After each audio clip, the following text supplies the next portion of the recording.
Hello, everyone, and welcome back to the English Learning Podcast, your go-to place for improving your English skills, one conversation at a time. I'm Jason, your host, and today we're diving into a topic that could transform how you learn English. But before we get started, let me introduce my co-host. Hi, Anna. Hi, Jason. Hi, everyone. I'm so excited to be here. Today's topic is one I'm particularly passionate about because it's a game changer for anyone learning a new language. Absolutely, Anna. So, what are we talking about? Well, we're going to explore how to train your brain to think in English. That's right. Thinking in English can help you become more fluent, speak more naturally, and even reduce that frustrating pause when you're trying to find the right words. And it's not as hard as you might think. In this episode, we'll share practical tips, discuss common challenges, and answer some of your questions about this process. So, whether you're a beginner or an advanced learner, there's something here for everyone. We've got a lot to cover, so grab a notebook or just sit back and relax.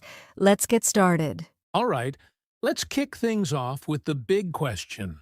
Why should you train your brain to think in English? It might seem like an extra step, but it's one of the most effective ways to improve your fluency. Anna, what do you think is the biggest benefit of thinking in English? Great question, Jason. For me, the biggest benefit is fluency. When you think in English, you're not constantly translating in your head, which saves time and helps your speech flow more naturally. It's like you're bypassing that mental traffic jam. Exactly. And that brings us to a key point. When you think in English, you're creating a more direct link between your thoughts and your speech. You're training your brain to process English in real time, which can lead to quicker responses in conversations. Right. Plus, thinking in English helps with vocabulary retention. When you use English words in your thoughts, you're reinforcing those words in a meaningful way. It's like practicing without even realizing it. That's a great point. And let's not forget about confidence. When you're able to think in English, you feel more confident because you're less worried about making mistakes or pausing to translate. Absolutely. And confidence is crucial when learning a language. When you think in English, even your inner dialogue becomes a practice session. It's like having a little English coach in your head cheering you on. I like that. And there's another important aspect: immersion. When you think in English, you're essentially creating a mini immersion environment for yourself, even if you're not in an English-speaking country. It's like taking a piece of that environment with you wherever you go. That's so true. And speaking of immersion, there's something psychological about it too. When you start thinking in English, you begin to see the world through the lens of the language. It becomes a part of your daily life, rather than just something you study. That's a great insight, Anna. So, to summarize, thinking in English can improve your fluency, boost your confidence, help with vocabulary retention, and create a mental immersion experience. It's like rewiring your brain to be more English-friendly. And the best part is, anyone can do it with a bit of practice and patience. Later in the episode, we'll share some practical tips to help you get started. That's right.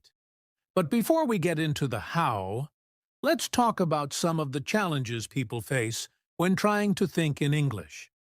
Stay with us. Welcome back. Now that we've talked about the benefits of thinking in English, let's dive into some of the common challenges learners face when they start this practice. Anna, what do you think is the biggest hurdle? One of the biggest hurdles, Jason, is the habit of translating. Most learners are used to thinking in their native language and then translating into English. It's a tough habit to break because it feels safe, but it slows you down and makes your speech sound less natural. That's a big one. And I think another challenge is vocabulary limitations. When you're trying to think in English but don't know certain words, It can be frustrating. That frustration can lead to giving up on the practice altogether. True. It's easy to feel stuck when you hit a word you don't know, but it's important to remember that it's okay to not know every word.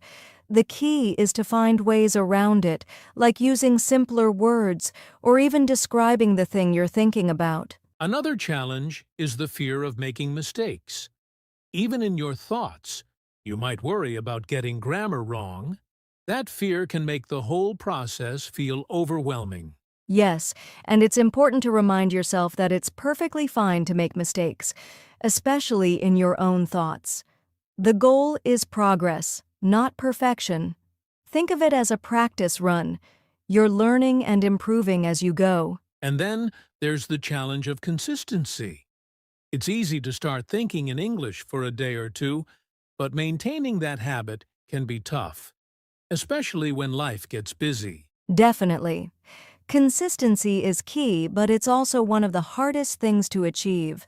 It's important to create small, manageable habits that fit into your daily routine so it doesn't feel like a chore. What about you, Anna? Have you faced any of these challenges in your own language learning journey? Oh, absolutely. When I was learning a new language, I struggled with the fear of making mistakes.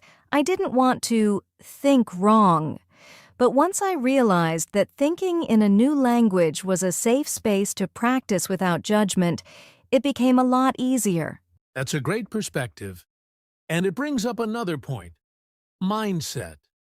If you approach thinking in English with a growth mindset, understanding that mistakes are part of the process, you'll be much more successful. Exactly. It's about being kind to yourself and recognizing that every step, even the challenging ones, is part of your progress. And speaking of mindset, later we'll discuss how to stay motivated even when these challenges arise. Perfect. But before we move on, let's sum up. The common challenges include the habit of translating, limited vocabulary, fear of making mistakes, and consistency. Remember, these challenges are normal, and with the right strategies, they can be overcome. That's right. And speaking of strategies, after this short break, we'll dive into some practical tips to help you train your brain to think in English. Don't go anywhere. Welcome back! Now that we've discussed the benefits and challenges of thinking in English, it's time to get into the practical part. Tips and strategies you can use to train your brain to think in English. Anna, where should we start? Let's start with a simple but powerful tip: labeling. You can label objects around your house in English. For example, put a sticky note on your refrigerator that says fridge or on your mirror that says mirror. This way, you're constantly reinforcing English vocabulary in your daily environment. That's a great one. Another tip is to keep a journal in English. Writing down your thoughts or even a daily diary entry helps you practice thinking in English. Plus, it gives you a chance to work on sentence structure and vocabulary. Absolutely, Jason. And if you're not into writing, you can talk to yourself in English. It might feel a little strange at first, but it's a fantastic way to practice thinking and speaking in English simultaneously. For example, describe what you're doing as you're doing it. I'm making coffee, or I'm getting ready for work. I love that. Another tip is to set your devices to English. Whether it's your phone, computer, or social media apps, having everything in English creates a natural exposure to the language throughout your day. That's a good one. And while we're on the topic of technology, using language learning apps can be really helpful. Many apps have exercises that encourage you to think in English, like Duolingo or Memrise. They often include listening and speaking components, which are great for reinforcing your skills. Another fun tip is to immerse yourself in English media. Watch movies, TV shows, or listen to podcasts in English. Try to avoid subtitles in your native language. Even if you don't understand everything, your brain is absorbing the rhythm, intonation, and common phrases of the language. Yes. And if you're feeling adventurous, try reading a book in English. Start with something simple, like a children's book or a book you've already read in your native language. It helps build your confidence and makes the process enjoyable. Another practical tip is to find a language partner or join a conversation group. Speaking with others in English forces you to think in English in real time. It's a great way to build your conversational skills and learn new expressions. Exactly. And here's a tip for when you're on your own. Practice visualization. For example, when you're at the grocery store, think about what you need to buy and describe it in English in your head. It's a subtle way to integrate English into your daily tasks. Visualization is a powerful tool. And lastly, don't forget to reward yourself. Celebrate small victories, like successfully thinking in English for 5 minutes a day.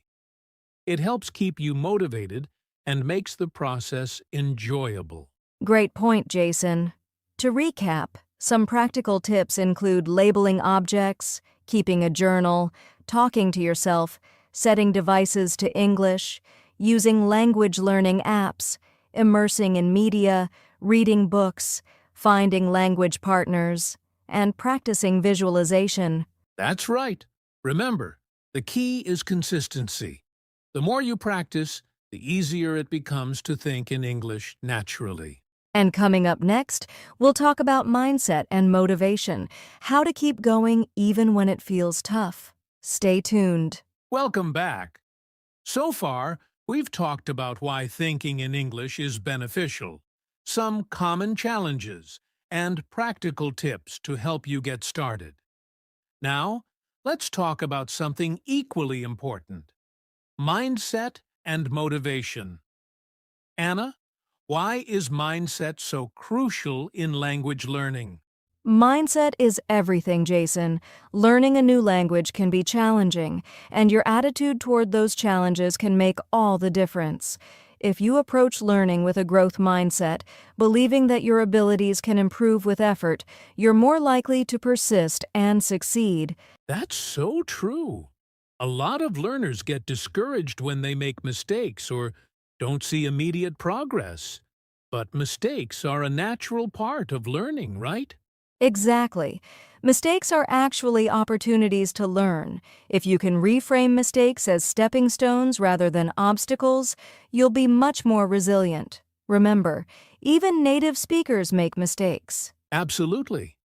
And that leads us to another important point: setting realistic expectations. Learning to think in English isn't going to happen overnight. It's a gradual process, and that's okay. Setting small, achievable goals can help you stay motivated. Yes, like starting with 5 minutes a day of thinking in English, then gradually increasing the time. Celebrate those small wins. It's all progress. Speaking of celebrating, how important is self-reward in staying motivated? It's crucial. Rewarding yourself for reaching milestones, no matter how small, keeps you motivated. It could be something as simple as treating yourself to a nice cup of coffee or taking a break to do something you love after a good practice session. Great advice. And let's talk about the power of positive reinforcement. Instead of focusing on what you can't do yet, focus on what you've already achieved. Keeping a positive outlook can help you push through the tough times. Exactly. And it's also important to be patient with yourself. Progress might be slow at times, but every bit of effort you put in is bringing you closer to your goal. Keep reminding yourself of why you started learning English in the first place. That's a great point. Reflecting on your motivation, whether it's for work, travel, or personal growth, can help you stay focused and committed. And if you ever feel stuck or demotivated, it's helpful to change things up. Try a new method, like listening to a podcast or joining an online community of learners. Sometimes a fresh approach can reignite your passion for learning. That's a fantastic tip. And let's not forget about the importance of community. Surrounding yourself with supportive people, whether it's a language partner, a tutor, or a learning group, can make the journey less lonely and more fun. Absolutely. Sharing your progress and challenges with others can be incredibly motivating. Plus, you can learn from each other's experiences and strategies. So, to sum up, a positive mindset, patience, realistic goal setting, self-reward, and community support are all essential for staying motivated when learning to think in English. That's right. Remember, learning is a journey, not a race. Every step you take brings you closer to your goal, so keep going and enjoy the process. And with that, we're wrapping up this segment. But stick around. Up next, we'll answer some of your questions about thinking in English. You won't want to miss it. Welcome back. Now it's time for one of our favorite parts of the podcast, Listener Q&A. We've received some great questions from you about thinking in English, and we're excited to dive in. Anna, what's our first question? Our first question comes from Maria in Brazil. She asks, "How do I stop translating in my head when I'm trying to think in English?" Great question, Maria. The key is practice and exposure. Start small by thinking about simple, everyday things in English. For instance, when you're making breakfast, think, "I am making coffee," instead of translating from your native language. Over time, your brain will get used to processing thoughts directly in English. That's right, Jason. Also, try to immerse yourself in English as much as possible. Listening to English music, podcasts, or watching shows can help train your brain to recognize and think in English without the need for translation. Exactly. All right, our next question is from Ahmed in Egypt. He asks, "What should I do when I don't know a word while thinking in English?" That's a common issue, Ahmed. When you come across a word you don't know, try to describe it in English. For example, if you can't think of the word umbrella, you might say, "The thing that keeps me dry when it rains." This helps you keep thinking in English without breaking the flow. That's a fantastic strategy. You can also make a note of the unknown word and look it up later. Gradually, you'll expand your vocabulary and find yourself thinking of the right words more easily. Exactly. Next up, we have a question from Jin in South Korea. She asks, "How can I stay consistent with thinking in English? I start strong but lose momentum after a few days." Great question, Jin. Consistency can be tough, but creating a routine can help. Set a specific time each day for a few minutes of thinking in English, like during your morning coffee or your commute. Keeping it regular but manageable makes it easier to stick with it. And don't be too hard on yourself if you miss a day. Just pick up where you left off. It's about progress, not perfection. Also, you can try setting reminders or using a language learning app to keep you on track. Excellent advice, Anna. And our last question is from Carlos in Spain. He asks, "Is it normal to feel tired when trying to think in English for a long time?" Definitely, Carlos. Thinking in a new language can be mentally exhausting because your brain is working harder to process the unfamiliar language. It's perfectly normal to feel tired, especially at the beginning. Yes, and it's important to take breaks. Don't push yourself too hard. Gradually increase the time you spend thinking in English, and your brain will adapt over time. Absolutely. Thanks to everyone for your questions. If you have more, feel free to reach out through our social media or website. That's right. We love hearing from you and helping you on your English learning journey. Stick around for the conclusion, coming up next. And that brings us to the end of today's episode. We've covered a lot, from understanding why thinking in English is important, to overcoming challenges, practical tips, and answering your questions. Anna, what's your key takeaway from today's discussion? For me, Jason, the biggest takeaway is that thinking in English is a powerful tool for improving fluency and confidence. It's a process that takes time, but with consistency and the right mindset, anyone can do it. Absolutely. It's about small steps and celebrating progress along the way. Remember, everyone's journey is different, and it's okay to move at your own pace. Exactly, and we hope today's episode has given you some practical strategies and inspiration to start thinking in English more often. We'd love to hear how you're implementing these tips. Share your progress with us on social media or leave a comment on our website. Your feedback helps us create more content that's tailored to your needs. That's right. And if you found this episode helpful, don't forget to subscribe, leave a review, and share it with other English learners. It really helps the podcast grow and reach more people. Thanks so much for tuning in. Keep practicing, stay motivated, and remember, you've got this. Until next time, happy learning. See you next time on the English Learning Podcast. Bye for now. Thanks for listening to the English Learning Podcast. If you enjoyed this episode, make sure to hit subscribe so you don't miss our future episodes filled with tips and tricks to improve your English. And if you have any questions or topics you'd like us to cover, feel free to reach out. You can find us on social media or visit our website at Insert Website. We'd love to hear from you. Until next time, keep practicing, stay positive, and keep thinking in English. Bye for now and happy learning.